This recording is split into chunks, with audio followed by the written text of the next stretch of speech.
Y por eso vamos a hablar con Julio César Frateschi, ingeniero agrónomo, inspector de arbolado urbano y espacios verdes. Mira, si hay alguien que sabe, creo que es él, porque veníamos tocando de oído. Sí, ¿Qué tal, Julio? ¿Cómo estás? muy buenas tardes. Buenas tardes. Bueno, muchas gracias porque sé que saliste así sin aviso previo, así que bueno, gracias por tu generosidad.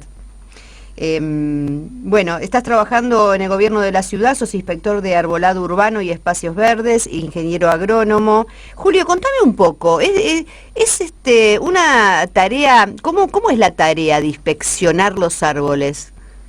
La tarea de inspeccionar los árboles una vez piensa hoy es solamente como algo sencillo, uno ve pero no, lleva varias tareas. Básicamente, primero el tema de mantenimiento del arbolado público, teniendo en cuenta que el arbolado público no es un decorado, como mucha gente a veces lo piensa, que es lo mismo que una lámpara, lo mismo que una cámara. No, es un ser vivo en el cual uno está tratando.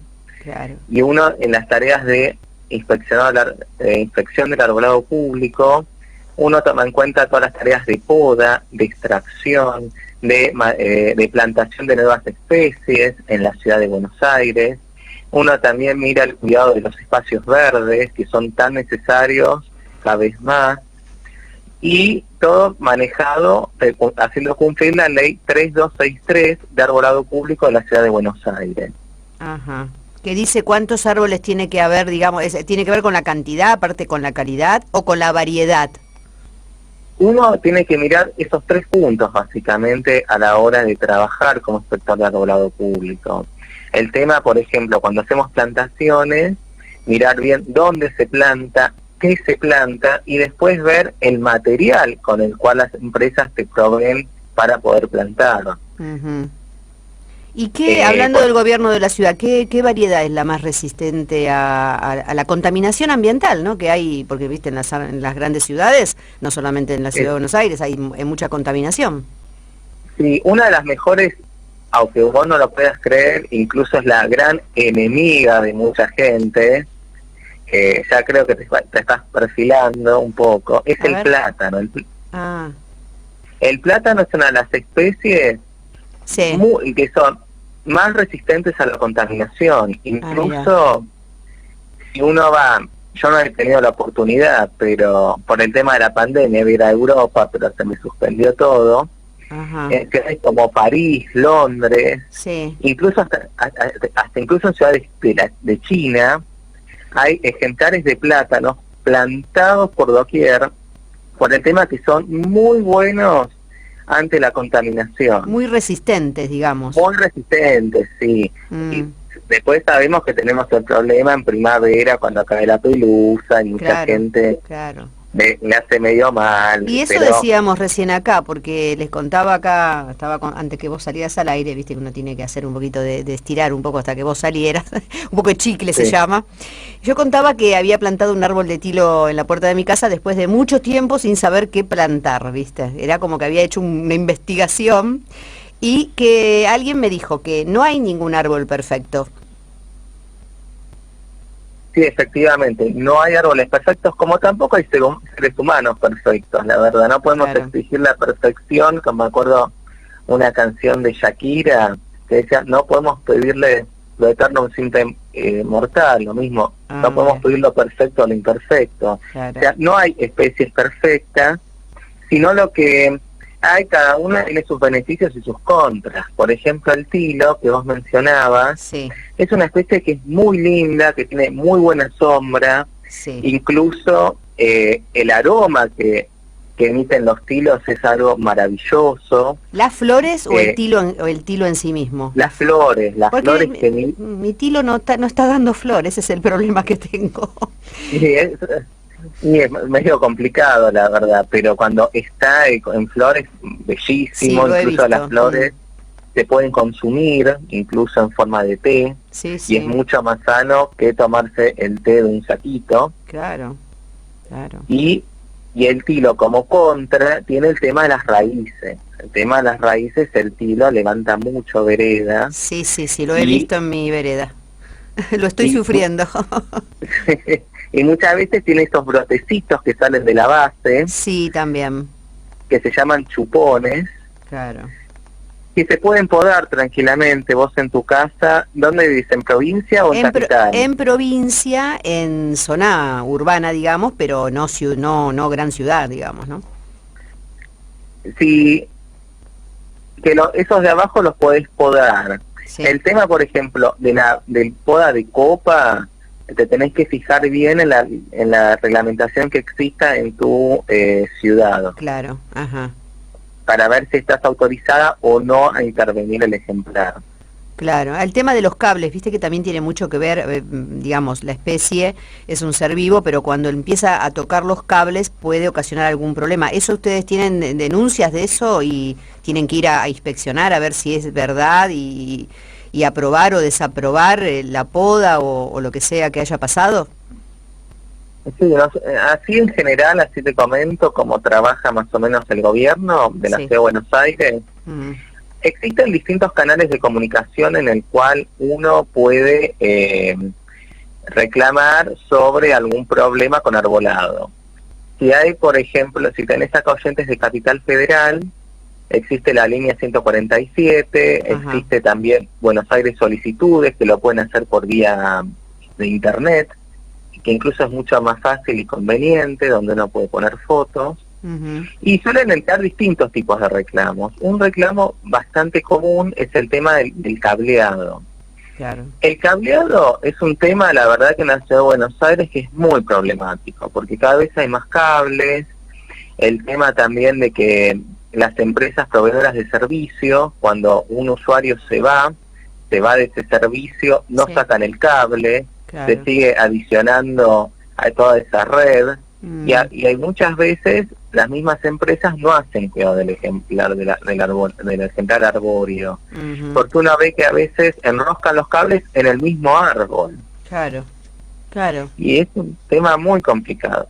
Sí se puede podar un poco de despeje del cableado, básicamente las ramas que se apoyan, esas ramas pesadas sobre el cableado, pero no hacer una bajada de altura por cables, porque en realidad lo que estamos terminando de perjudicar es el árbol como ser vivo, y el árbol como ser vivo, además de ser decorativo, provee un montón de servicios, y más en esta época que estamos con el cambio climático que se está discutiendo en las distintas organizaciones. No, hay que cuidar el ejemplar arbóreo sobre todo.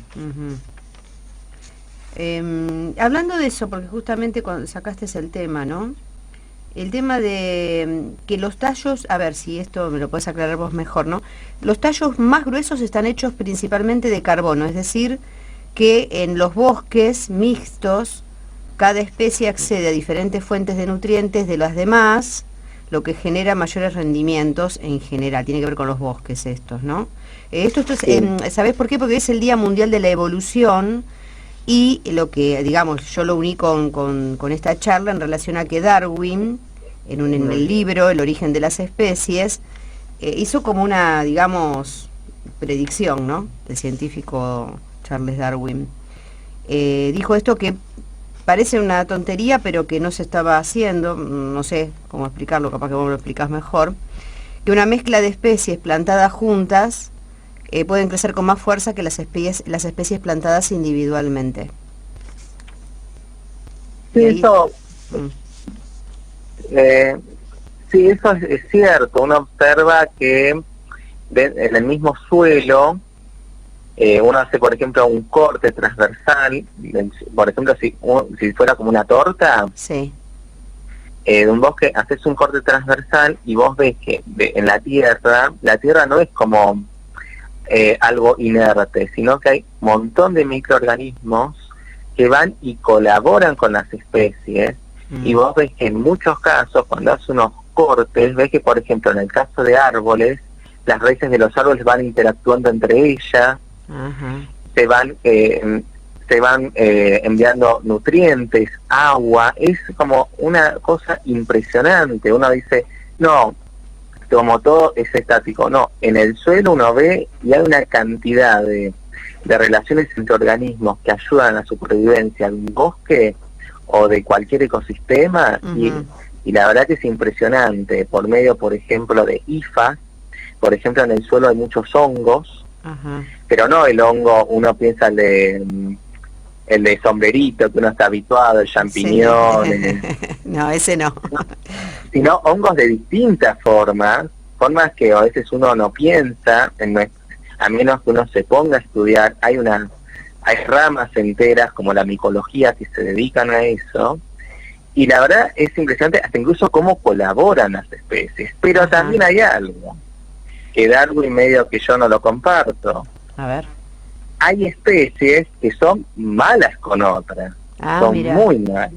No todas incluso son buenas. Mirá vos. Con mismas del mismo género. Por ejemplo, si uno va a una plantación de duraznos, de durazneros, cuando el duraznero muere, no podemos plantar otra vez en ese mismo sitio un duraznero, porque las raíces dejan un efecto inhibitorio hacia esa planta, hacia esa nueva planta. No, el mundo de la ecología es un mundo impresionante, la verdad, que no lo podemos tampoco generalizar, porque cada especie tiene sus propios maneras de ser, de comportarse ante los estímulos de la naturaleza. Y debe tener sus debilidades y sus fortalezas. Sí.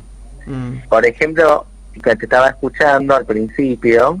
Ay, ¿me escuchaste con las cosas que dije de que leí? Yo dije, espero que no esté escuchando el ingeniero.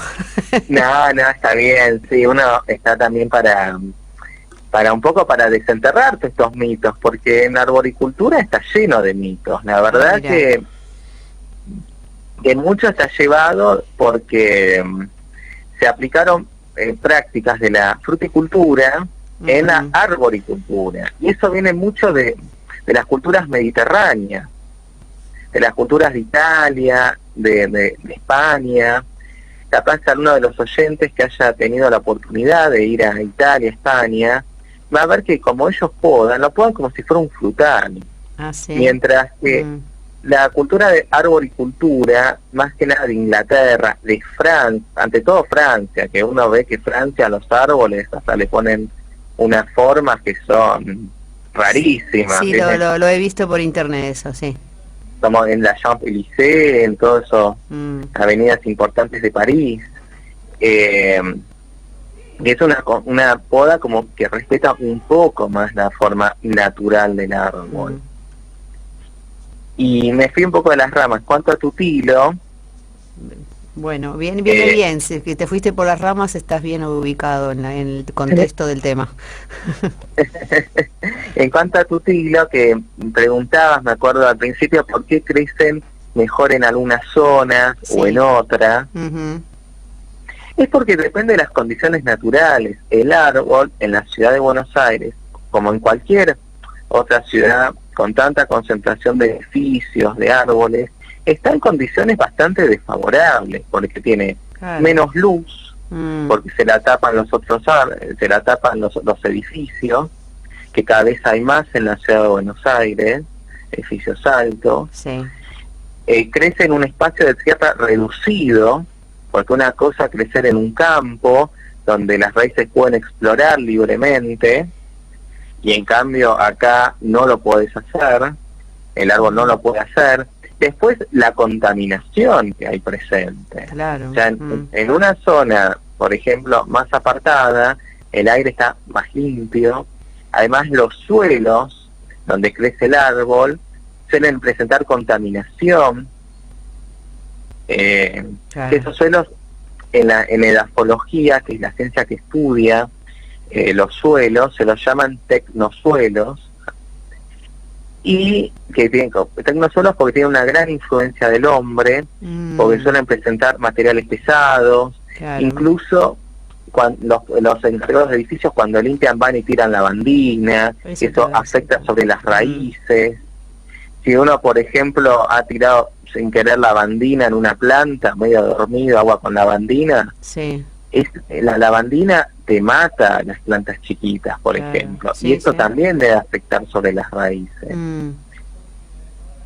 No, es un tema bastante interesante. Y la altura muchas veces también se debe a las podas sucesivas que muchas veces se han hecho en los años, que son podas que le han sacado las ramas laterales. Esa poda se llama refaldado. Y también por las condiciones de la luz, porque el árbol tiene que conseguir la luz y va destinando recursos hacia generar altura. ¿Y qué se prevalece ahí? ¿El árbol o la gente que dice el árbol me quita luz, el árbol me quita visibilidad y llama para pedir la poda? Y después está el grupo de vecinos que obviamente dice no, esto sé que pasa en la ciudad porque una vuelta leí una nota sobre este tema, ¿no? Sí, la verdad que es un tema... Pero más que nada lo observo en las generaciones más antiguas, en las generaciones más grandes, sí. Ya en las generaciones más jóvenes, yo te digo que, por ejemplo, el pedido de poda es menos, porque... Ah, mira, qué bien. Vienen con otra noción sobre el tema de la naturaleza, por ejemplo, todos estos movimientos que han surgido, como el de Greta Thunberg, muy reconocido, donde involucra a los jóvenes. Hay como un cuidado por lo natural también. Sí, las generaciones más grandes todavía tienen una visión más del árbol como si fuera un plástico. Claro. Y no ver las propiedades que tiene ese árbol, porque los árboles no es algo decorativo, sino ayudan a absorber el agua en las lluvias, el tema también del aire, de limpiar el aire tan contaminado que tenemos en la ciudad, de bajar la temperatura, porque las ciudades son islas de calor donde hay mucha concentración de habitantes, mucho asfalto, que si no estuvieran árboles, si no hubiera árboles serían invivibles, más que nada la ciudad de Buenos Aires. Y para los pulmones verdes, digamos, los pulmones verdes tienen una variedad de árbol, ¿tienen variedad o cuál sería el árbol perfecto? Perfecto no está, ¿no? Pero el árbol que va para los puntos verdes, digamos, para las plazas podría ser. Para las plazas, cuando hablamos tenemos que distinguir básicamente el árbol de alineación y el árbol de espacios verdes. El árbol de alineación es el que se planta en las veredas y ahí el rango de especies es más acotado. Pero cuando hablamos de espacios verdes, como suelen ser las plazas, bulevares, parques, ahí hay un mayor rango de especies que podemos plantar. Por ejemplo, coníferas, como son los pinos, los cipreses, podemos plantar nativas, que pueden tener gran porte, gomeros. Sí, hay una mayor variedad en espacios verdes. Y también el tratamiento que también es importante destacar, que el tratamiento del árbol de los espacios verdes es distinto al tratamiento del arbolado de alineación. Bien. Bueno, hoy hemos aprendido un montón, me quedé sorprendidísima porque hay muchísimas cosas que dijiste que no tenía ni idea, así que bueno. No, es un mundo. Es un mundo, sí. Bueno, así que esto de, ¿cómo es? Escribir un libro, plantar un árbol, no, tener un hijo... Escribir un libro, plantar un árbol. No es tan fácil lo de plantar un árbol. No, pero se pueden hacer distintas alternativas. Por ejemplo, hay muchos grupos de vecinos que conozco en las redes, que están trabajando en defensa del árbol, están trabajando con el tema de plantaciones, donde se pueden sumar todos los vecinos que quieran. Yo la verdad que esos grupos también uno a veces ha lidiado con esos grupos en mi trabajo, pero también han sido muy buenos porque también han hecho visibilidad sobre el tema del arbolado urbano, porque cuando en la Ciudad de Buenos Aires está la ley 3263 sobre arbolado público y en su momento no se estaba cumpliendo 100%, y fueron ellos con su accionar que crearon que combinó la creación del inspector de arbolado urbano, porque antes no existía en la ciudad de Buenos Aires. Bueno, pasando un minutito a otro tema y te dejo tranquilo ya, que hoy es el día... Bueno, porque es el día, no, acá por el horario, pero bueno, hoy es el día del vino argentino, bebida nacional, y se me viene a la mente, bueno, la plantación, ¿no es cierto?, de uva para vino. Y vos sabés que estamos haciendo una pregunta aparte. a la gente, ¿cómo te das cuenta si un vino es bueno? ¿Tiene que ver con la uva? Vos que sos experto en eso también. Algo, ¿no? Y, sí. Yo igual, en mi criterio, voy a hacer medio como un secretito. Yo me doy cuenta en realidad cómo me hace sentir el vino, porque la verdad que un vino bueno no me hace doler la cabeza, un vino malo estoy casi al borde del desmayo. Pero sí, en la calidad pero hay formas de darse cuenta antes, no tenés que esperar a que te duela la cabeza para decir, bueno, me duele la cabeza, el vino es malo. Una tema muy importante es mirar las botellas de vino. ¿Vieron, viste, atrás? Sí. ¿Viste cuando vos tocás, viste que hay si vos metés el dedo ahí, sí, cuanto más profundo es, mejor es el vino. Ah, mira. Eso mira, no sabía eso. ¿Viste? Si vos, por ejemplo, te fijás, vinos de alta calidad, como por ejemplo la marca Rutini, sí, que son vinos muy buenos. Sí. Yo estuve en Mendoza este año, estuve acá en agosto, hice visita de bodega, y por ejemplo cuando iba comprando vinos me iba fijando mucho la parte de atrás, lo que sería el culo de botella, hablando. Claro, sí, yo te estaba por decir que es el culo de botella, se dice así, es así, es el nombre. Ahora, ahí, cuanto más profundo, mejor es el vino. Mejor es el vino, sí. Cuando vayas al súper ahora para hacer las compras navideñas, voy a dar vuelta a todas las botellas a ver qué. Pones el dedo ahí y te fijas, este es bueno, este es malo. Por ejemplo, el vino barato es plano, por ejemplo, si compramos vinos baratos, es plano. Claro. Los vinos caros son bien profundos. Ajá. No es que te están diciendo menos vino, sino que te están diciendo es de buena calidad. Qué bien, qué bien. ¿Y qué uva es mejor para el vino? ¿Cuál sería? Yo siempre tuve la duda, ¿el vino rosado se hace con mezcla de blanco y de uva blanca y uva negra? Y hay distintas técnicas, la verdad que el mundo de la vid es tan amplio y cada vez como hay mayor desarrollo de la ciencia en cuanto a vinicultura.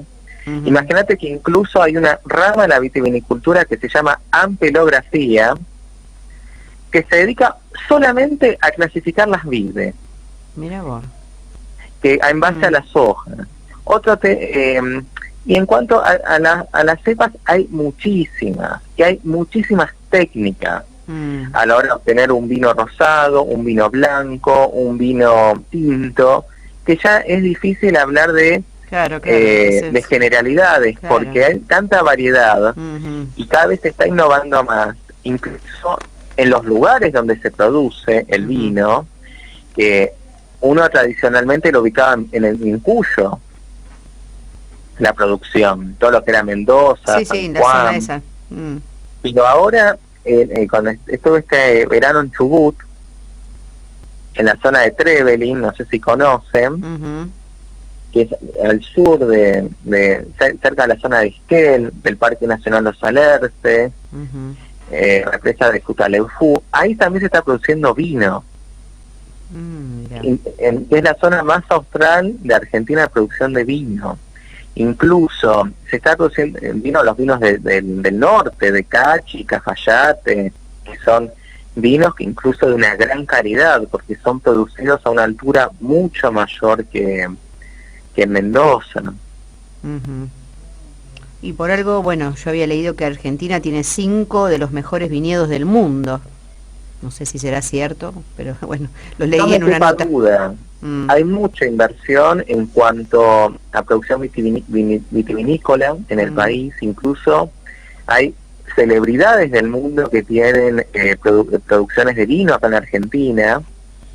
Por ejemplo, el cantante de U2, Bono, tiene viñedos acá en Mendoza y viene frecuentemente acá a la Argentina a revisar sus viñedos. Incluso muchas celebridades como Marcelo Tinelli compran hectáreas de producción de vino y tienen sus propias bodegas privadas, que en realidad en estos sistemas de bodega privada son así, te cuento así brevemente. Sí. Tiene un grupo de inversión, compra una cantidad enorme de hectáreas y luego pues la producción de vino, pone los viñedos, te da el asesoramiento técnico con agrónomos y enólogos, y vos invertís en esa producción y luego vos te llevas una parte de lo vendido y tu vino privado también, con tu cara, tu nombre. Claro. Mira vos, buen dato, Sí. realmente. Y estamos hablando, pero estamos hablando de mucho dinero también. Sí, muchísimo dinero. Como decimos nosotros, no va a ir doña Rosa a comprar eso. No. Es muy interesante todo lo que es la producción de vino. No sé si anduvieron por la zona de Valle de Uco. Allá me parece que vos tenés mucho más viaje que nosotras. Ya te digo desde ya. pero me gusta porque estás informado bien y das la fuente bien, así que seguí, contame eso último, a ver. Es muy lindo Valle de Uco, vayan. En la zona de Valle de Uco hay muchos viñedos. También hay producciones también de frutales, como de almendros, nueces. Y en la producción de vinos ves una gran variedad, porque desde producciones artesanales de vino, que son producciones más bien familiares, hasta producciones, llamemos, industrializadas, de grandes extensiones, con tecnología de punta. Por ejemplo, las bodegas de Zucardi, las bodegas de Rutini, que incluso los centros de atención a los visitantes son de la arquitectura más moderna, donde se hacen eventos. Y en esa zona vas a ver distintos tipos de producción. Y cuando uno va incluso a visitar esas bodegas, uno se piensa que el 100% de la uva la obtienen, por ejemplo, de esos establecimientos. Y no es así.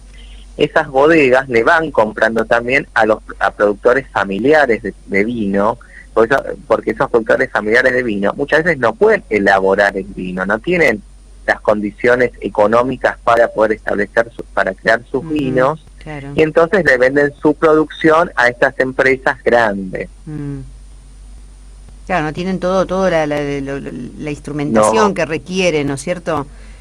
La comercialización, lógico, entonces lo tercerizan. Y espacio. Yo estuve en la bodega Florio, no sé si mi mamá la conocía, que era el vino que se llama Gamba di Pernice.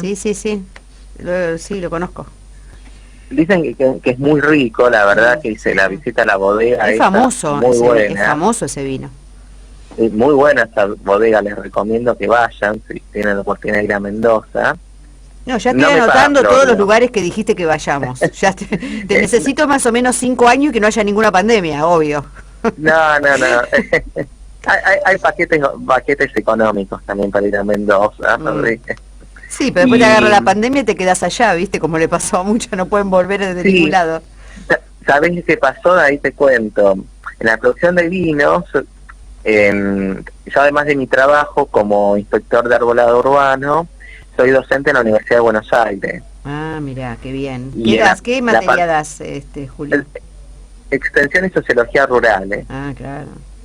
Y de esas producciones de vino, movilizan gran cantidad de personas de otras provincias que van a trabajar ahí y a obtener un ingreso extra, como cosecheros.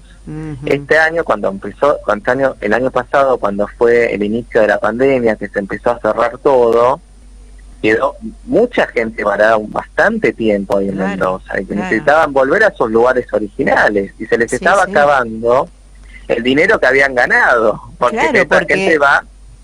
Sí, una de las cosas que nadie se hacía cargo, ¿viste? Bueno, no vamos a entrar en ese tema que es complicado, pero fue real. Muchísima gente quedó varada porque fue a trabajar, porque fue a hacer un curso y después no podía volver, porque no tenía los medios y tenía que vivir de lo que podía, de lo que le daban. Y esto le debe haber pasado exactamente eso que vos decís. Sí, se les estaba consumiendo los ingresos, el dinero que habían ganado justamente para poder llevar a sus familias después. Esas familias están en otras provincias generalmente. Y que están esperando ese dinero, seguramente esperaban. Están esperando ese dinero. Terrible. Más que nada en los sistemas de producción campesino, acá del país, todo lo que es el norte, donde hay una mayor prevalencia de productores campesinos. Cuando nos referimos a campesinos, a productores que el ingreso no llega a cubrir sus necesidades, donde la mano de obra es familiar en las producciones. Una parte importante de los ingresos son los ingresos que se obtienen fuera de la explotación. Y acá en este caso, por ejemplo, en la cosecha de la uva.